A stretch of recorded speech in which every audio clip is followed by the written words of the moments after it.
우리가 그 가나안 땅으로 이끄시는 하나님의 역사에 대해서 이야기한 지가 벌써 몇 달이 지났는데 이제서야 하나님의 그 약속이 실현되는 모습을 우리가 이 성경에서 보게 됩니다.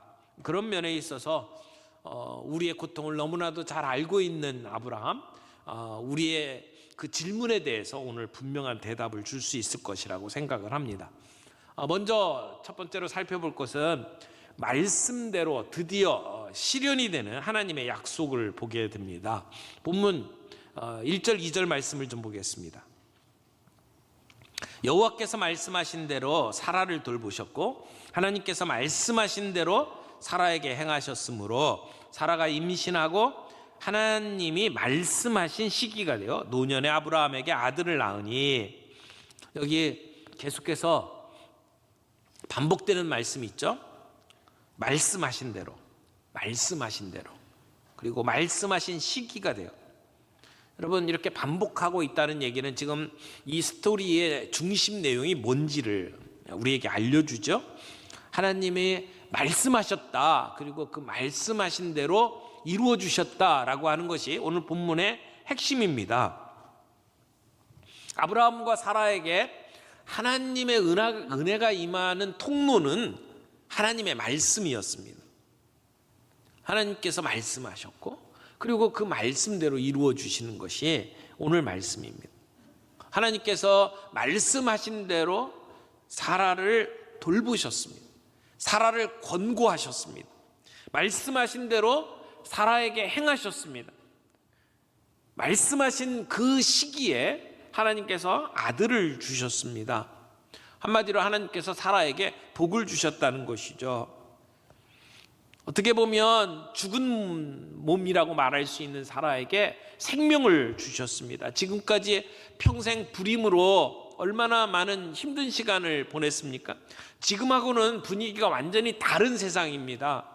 그 세상 속에서 어떻게 보면 평생을 가슴앓이를 하면서 사라가 살아왔습니다. 사라에게는 굉장히 큰 약점이었습니다. 하나님께서는 아브라함에게 사명을 주셨고 하나님 나라의 꿈을 주셨는데 그 꿈이 이루어지지 않고 있는 이유가 뭡니까? 자식이 있어야죠. 자식을 낳고 그게 민족을 이루고 하나님의 나라를 세워가야 되는데 자식을 낳지 못하고 있잖아요. 하나님은 분명히 약속하셨는데 거기에 자기 자신이 장애물처럼 지금 서 있단 말이에요. 그런 약점, 하나님에게는 그것이 문제가 되지 않았습니다. 이제 이 본문에 들어서서 사라에게는 더 이상 그것이 약점으로 작용하지 못하도록 하나님께서 은혜를 주셨다는 겁니다. 하나님의 능력으로 그 약점을 덮으시는 하나님. 사실은 아브라함에게도 많은 약점이 있었잖아요. 목숨에 위협이 생기면 거짓말을 하는 이 습성들, 그것으로 인해서 바로에게 아내를 빼앗길 뻔하고 또 아비멜렉에게 아내를 빼앗길 뻔한 그러한 상황 속에서 하나님은 바로에게 재앙을 내리시고 아비멜렉에게 꿈에 나타나셔서 현몽하시면서 그 일을 막아내셨습니다. 우리는 약점이 있을지라도 하나님은 그것을 덮으시는 하나님입니다. 하나님이 25년 전에 이 부부에게 자녀를 주시겠다고 약속하셨는데 지금 시간이 25년이 흘렀습니다. 아마 인간적으로는 우리가 25년 전에 무슨 말을 들었으면 잊었을 겁니다. 기억도 못할 겁니다. 자기가 약속을 했다는 것조차 모를지도 모릅니다. 그런데 하나님은 어떠십니까? 하나님은 우리에게 약속하시고 잊으시는 분이 아닙니다. 하나님은 그 사실을 기억하실 뿐만 아니라 그것을 이행하시는 하나님입니다. 아브라함이 그것을 잊어버리고 약속과 관계없는 삶을 살까봐 순간순간마다 다시 강조하시고 다시 설득하시고 그 길을 걸어가도록 만드시는 하나님이었습니다. 하나님은 약속을 잃어버리는 법이 없습니다. 그래서 하나님은 신뢰할 만한 분입니다. 시간이 지난다고 기억이 희미해지는 하나님이 아닙니다. 하나님의 약속이 이루어지느냐 이루어지지 않느냐는 문제가 아닙니다. 언제 이루어지느냐가 문제일 뿐이죠. 오늘 말씀을 보면 약속이 이루어지기까지 시간이 걸렸다는 것입니다.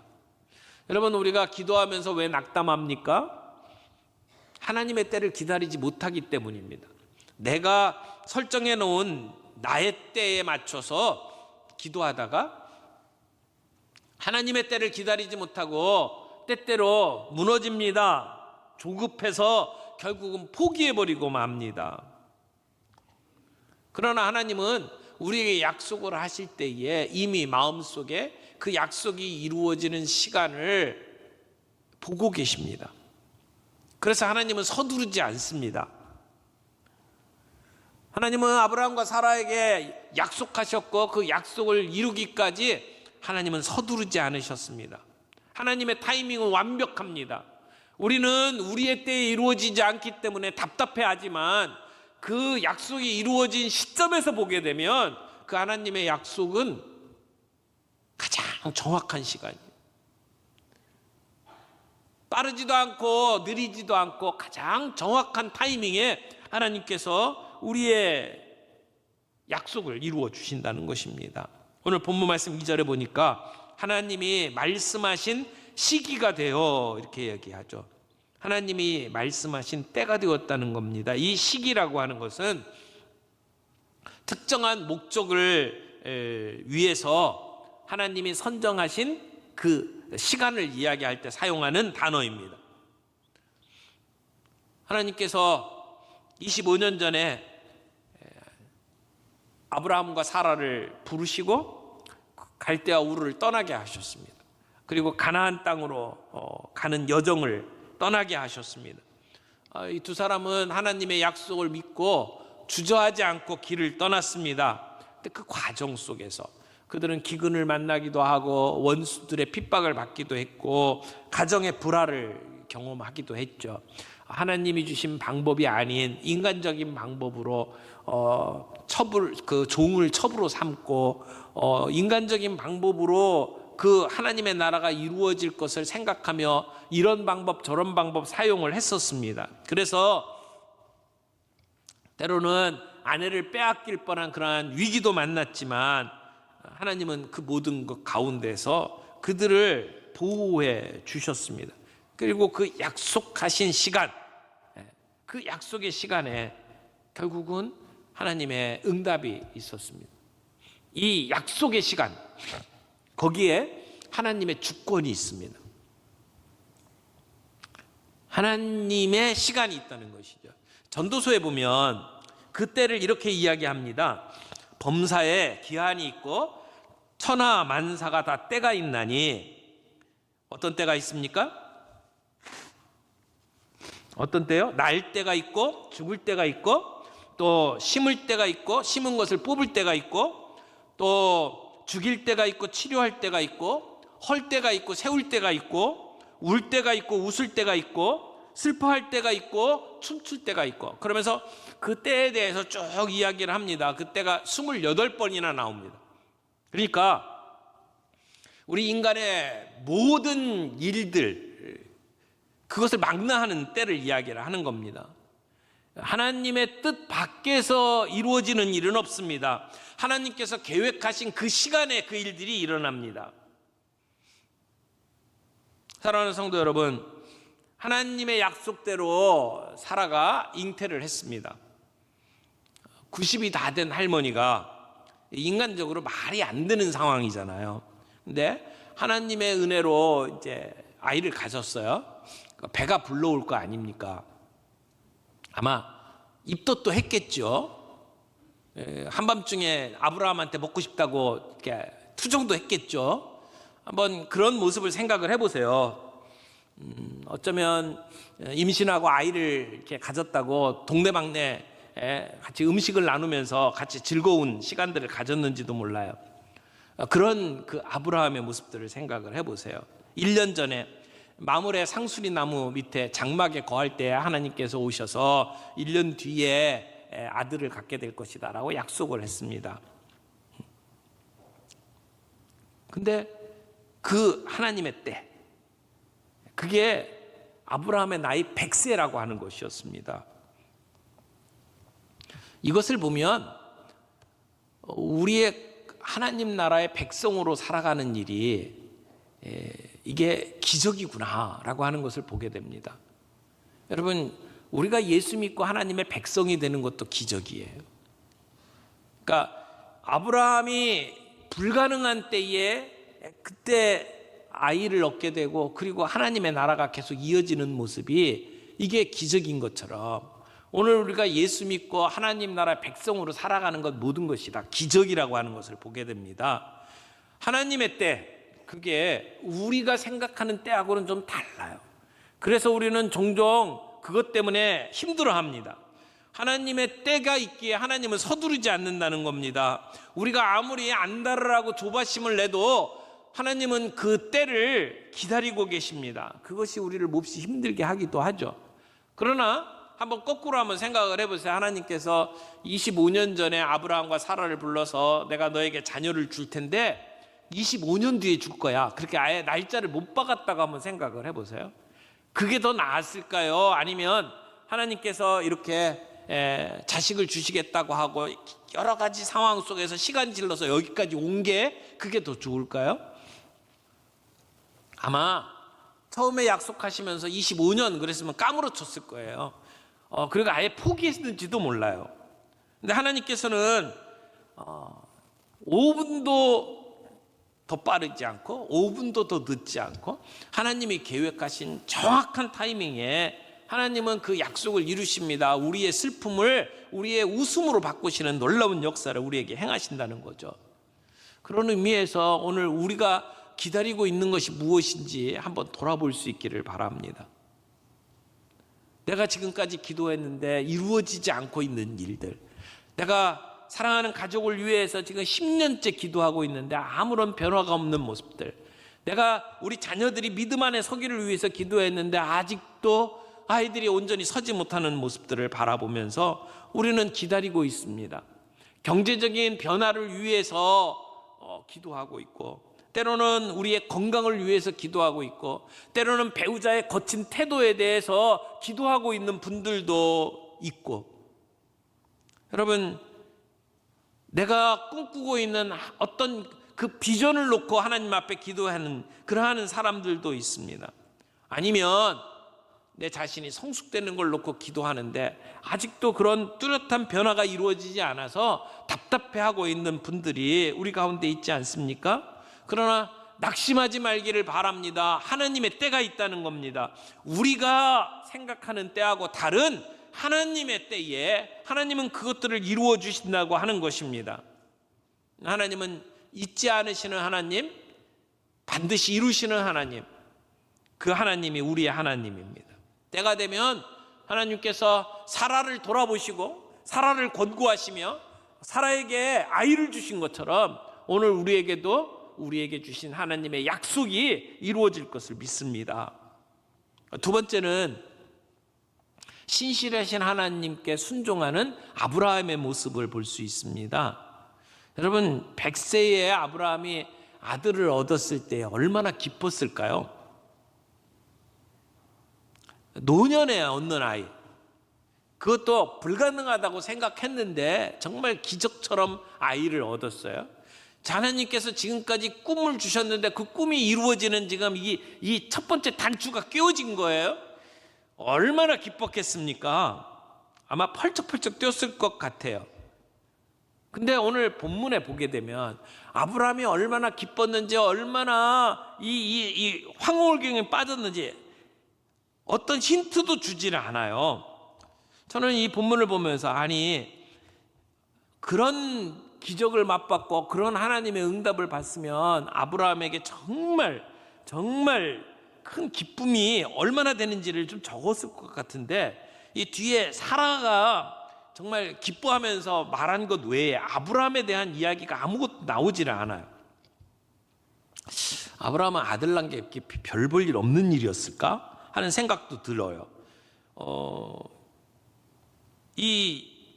지금 본문에 나오는 이 창세기의 내용을 보면 정말 무덤덤한 필체로 지금 아브라함의 행동만 기록을 하고 있어요.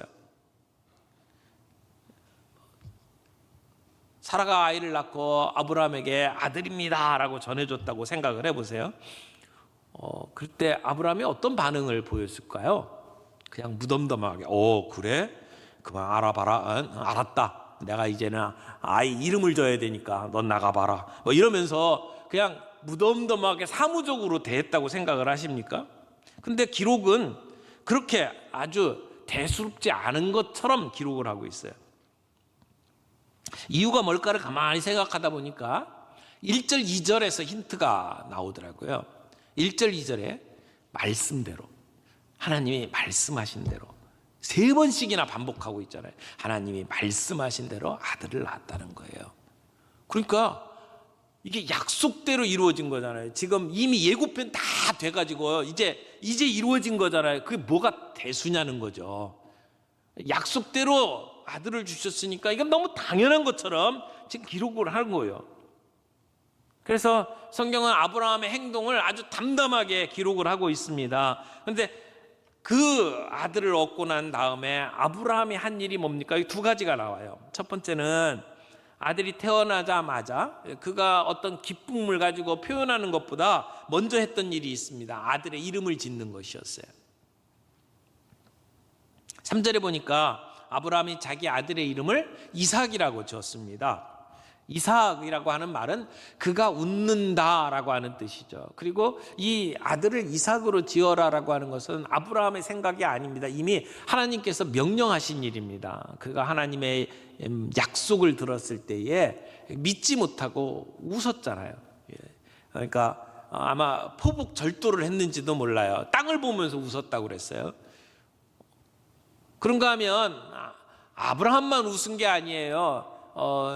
내년 1년 뒤에 이 집에 아들이 있을 거라고 이야기를 할 때에 사라가 장막 뒤에서 웃었습니다. 근데 그 웃음은 아들 주신다고 해서 너무나 기뻐서 웃는 게 아니에요.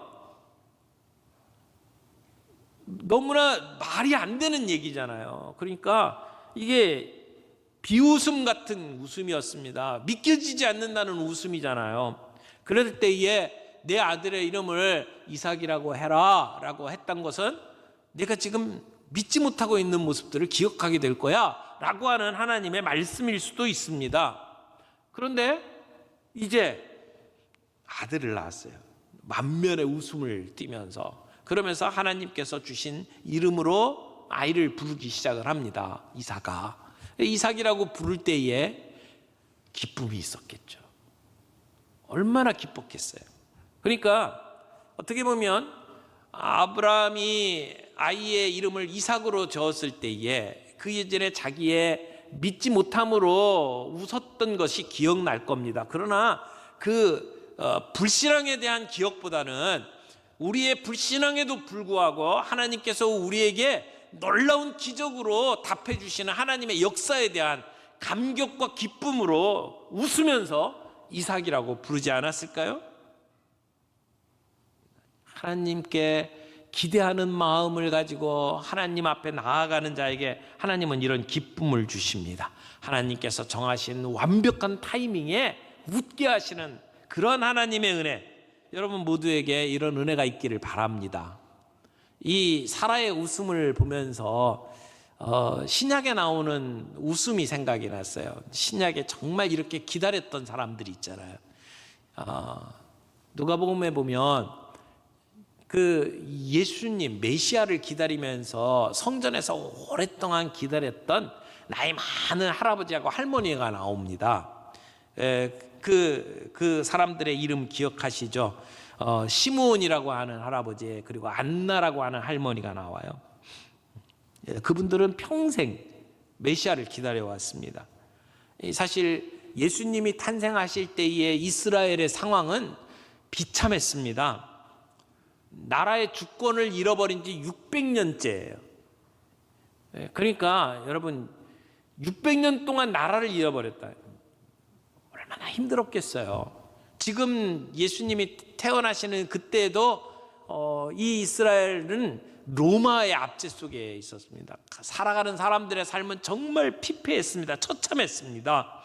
게다가 영적으로도 힘들었습니다. 400년 동안이나 하나님은 침묵하셨습니다. 어떤 선지자를 통해서도 하나님은 말씀을 해주지 않으셨어요. 게다가 종교 지도자들은 계속해서 백성들에게 무거운 짐만 지웠습니다. 희망을 잃어버렸어요. 하나님이 우리를 버렸나 보다 생각하는 그러한 시간이었습니다. 그런데 시므온과 안나는 성전을 떠나지 않았습니다. 성전을 떠나지 않고 밤낮 기도하면서 하나님께서 약속하신 메시아가 언제 오십니까? 우리에게 약속하신 메시아의 구원은 언제 이루어집니까? 그러면서 기도를 하다가 할례를 받기 위해서 성전에 온 예수님을 만나고, 그러면서 그들은 꿈을 이룬 겁니다. 그들이 평생을 기도해왔던 메시아를 보게 된 거죠. 그래서 하나님께 감사하면서 찬양하는 그런 장면이 누가복음에 나옵니다.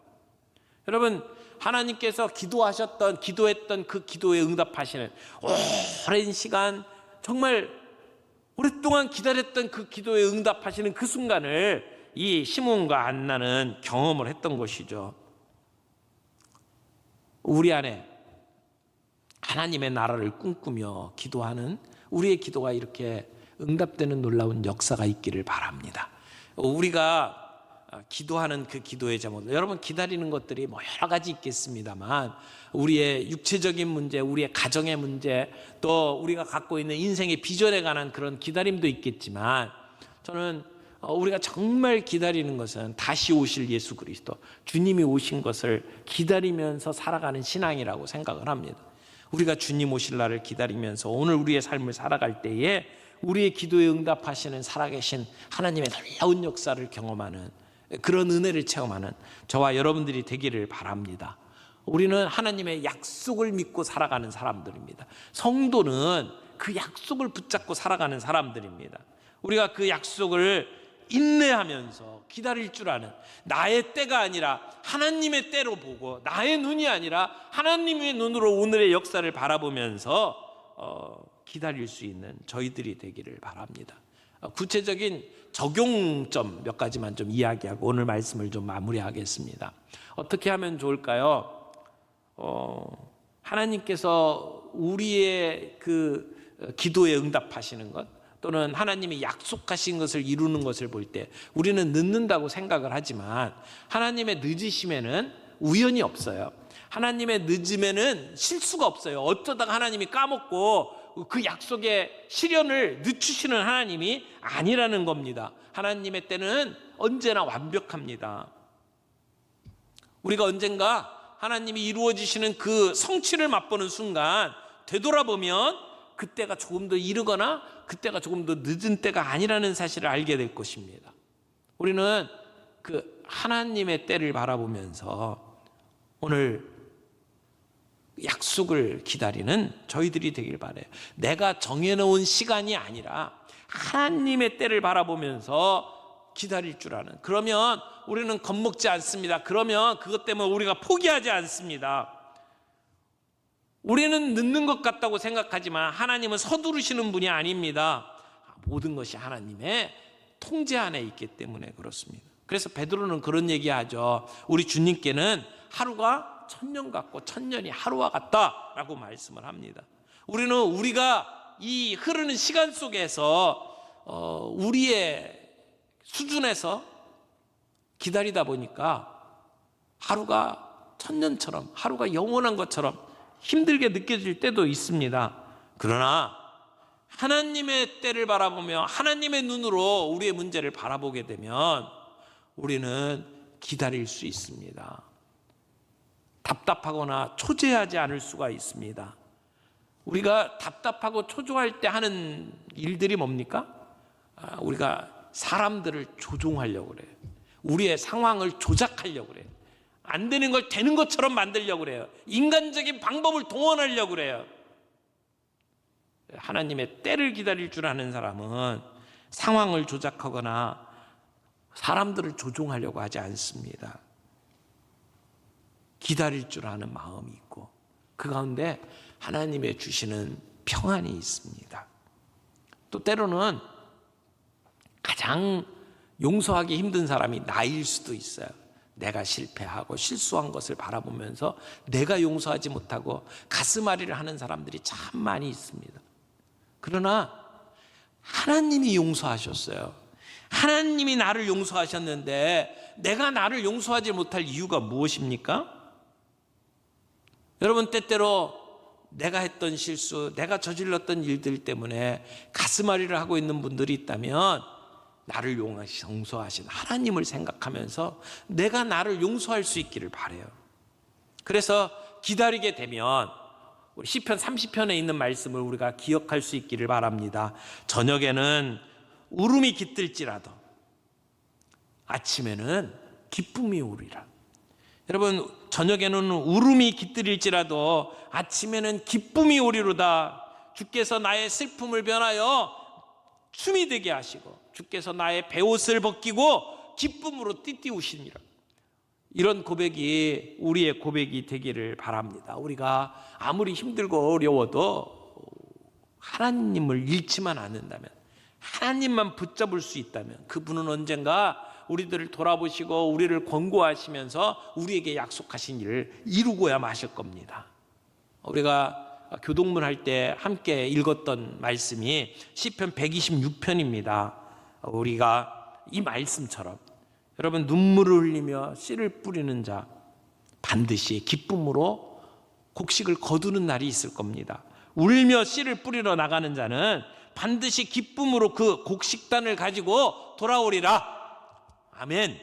아멘. 우리의 심령 깊은 곳에서 참을 수 없는 터져나오는 기쁨을 누리는 그날이 우리에게 있음을 믿고 주님이 주시는 돌보시는 하나님, 말씀하신 대로 돌아보시고 말씀하신 대로 행하시고 말씀하신 그 때에 이루시는 하나님을 바라보면서 오늘 우리의 삶 속에 기다릴 줄 알고 그리고 견뎌낼 수 있는 힘을 우리가 하늘로부터 얻을 수 있기를 바랍니다.